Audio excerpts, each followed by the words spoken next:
Hey guys, welcome back to the channel here at Money Thumper. I've been meaning to do this little quick video for a while.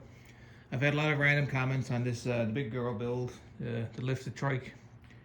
She's the 200E, she's 82, and I got her up on 30s. But this video is going to be a little review about having a lifted trike and if you should buy one, or not buy one, but build one, and if it's basically worth it. So I'm going to go over all the accessories I've done on this, what she handles like, practicality, price, and like would I build it again basically. I got this bike basically for free. I don't know if you guys remember when I introduced this Big Thunder on the channel. I had a friend that wanted to have his Bravo fixed up, the little short track Bravo. If you've been watching my channels, I fixed that little Bravo up, got it like a usable shape for him. So he gave me this bike, and if you can't remember how it looked, I'll put a few pictures there.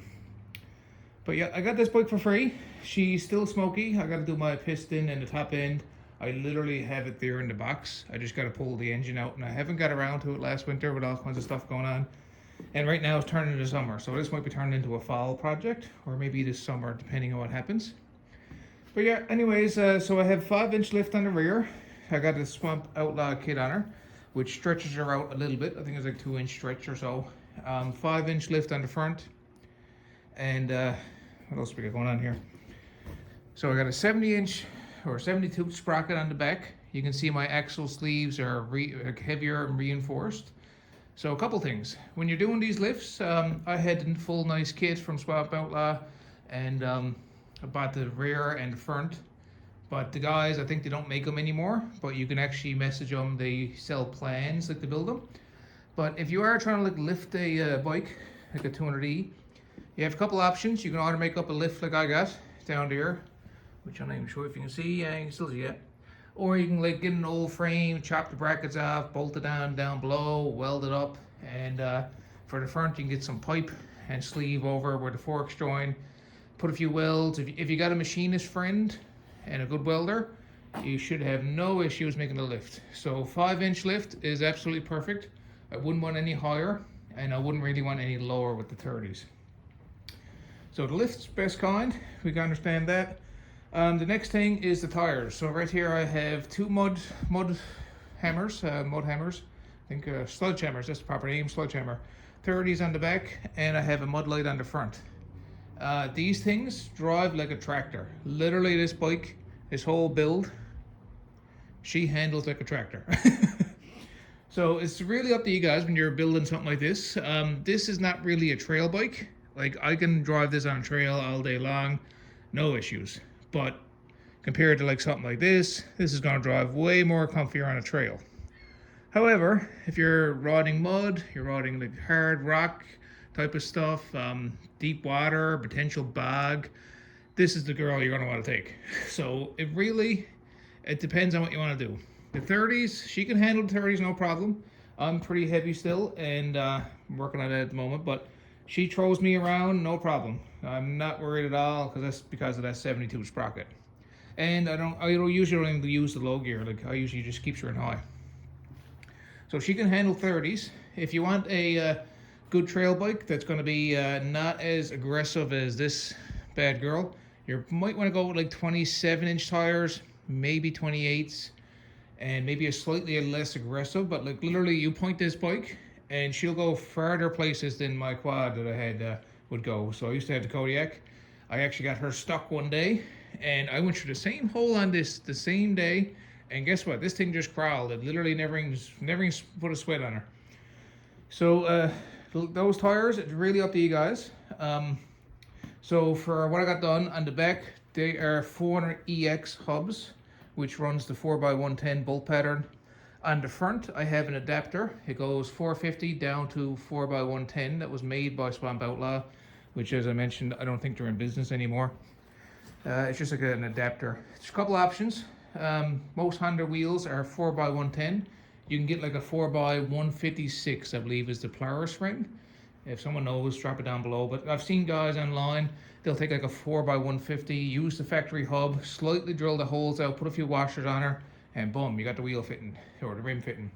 The rims are all the same rims as a Four-Trax 300, or the 4x110. I think they're 5x2 offset.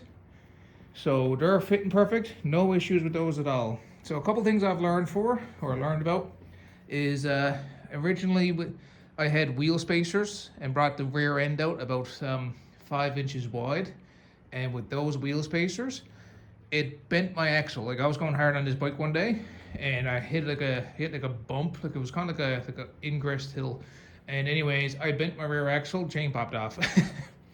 So note to self, or if you're building a bike like this, with the offset on those rims and with the 400 EX hubs, you're really not going to need spacers. Like she's really not that hippie as she is, unless you hook a big boulder with one tire, then yeah, she's going to handle like a trike. But for precaution, I actually took some pipes that were basically almost the same diameter as the axle, and I just welded it a little bit on one side, put a few tacks on the outside, welded it a bit right here, put a few tacks out right there, and I'm using it just for extra support to potentially reduce any chance of bending my axle. And my idea is just like anything else. If you take like a pencil and you snap a pencil in half, it's gonna break half easy. If you take something, sleeve the pencil, like maybe a piece of plastic or a little piece of metal, try to bend it, it is not gonna crack or bend as easy where it's reinforced and sleeved. So that's what I've done there. This guard, you can see I got some extra pieces added on just to make sure that the chain can't pop off. And I got the disc brake setup done. And on the front, I had my experimental front disc brake. You can see it's a bit rusty. I had the bike sitting out in the outside. She's a little bit rusty at the moment, but the surface rust got on her. Nothing, a little wash and some little bit of tough work, and I guess a scrubbing pad or something will fix that. But yeah, so far I'm really impressed with this bike. If I'm just doing trail riding and not hitting any mud, just sticking on a trail, I am probably taking either my 200M or maybe gonna take this girl when she's finished. Just because like this thing literally is like a monster basically. But yeah, I'm super glad I built it because I got it for free, and well, other than like just some labor, but I don't mind working on things as you can see with the channel. But yeah, the tires cost me about $700. I got sprockets for a really good deal, a couple $100. So I'd say in total, everything I got done to this cost me less than $1,400 Canadian, maybe $1,500 Canadian. But this thing is extremely capable and it's super fun to drive. Like I has a grand old time every time I take this out. It was frustrating at first as well. So I'll give you a little update on what I got going on with the chain system. So I used to have a pulley here. I tried a pulley over there. I tried pulleys on the top. I experimented so many times, and what I ended up settling on is no pulley. And what happens is the chain, it comes very close to the frame, but it doesn't hit the frame, and even if it wore the frame down a tiny bit, I'd be happy because the chain has not popped off since I've got rid of these pulleys, and she's worked like a charm. So this is basically my overall impression of her. I am still really happy with this build, and this is definitely an awesome bike. I need to get the smaller screw. I actually lost the tiny screw that goes here, so I got a big one stuck here. But yeah, everything still works on her. The battery's a bit low, so I'm going to throw that on charge there now. She stops really well because she got front and rear discs, and the 30s are sweet. That's the only downfall, is that she kind of handles rough on a trail. So if you're building a bike like this, keep in mind a couple things. Budget. Always make it safe. Don't slack on brakes. Make the brakes good. You don't want to have one of these bikes have chain pop off and you'd be down the hill within seconds or possibly upside down. So I'm big on the safety. I'll always have good brakes just because like literally safety is everything. You want to go ride the next day as well, not just one day. But yeah guys, this is just my review of the Big Thunder, or the Big 82 200E build. If you have any questions, feel free to drop it down below, but I've been meaning to do this review. I'll add a couple clips as well.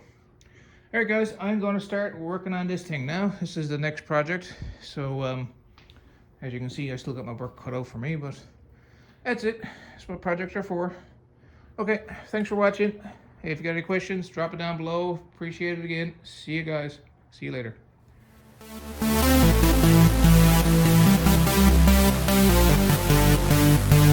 Thank you.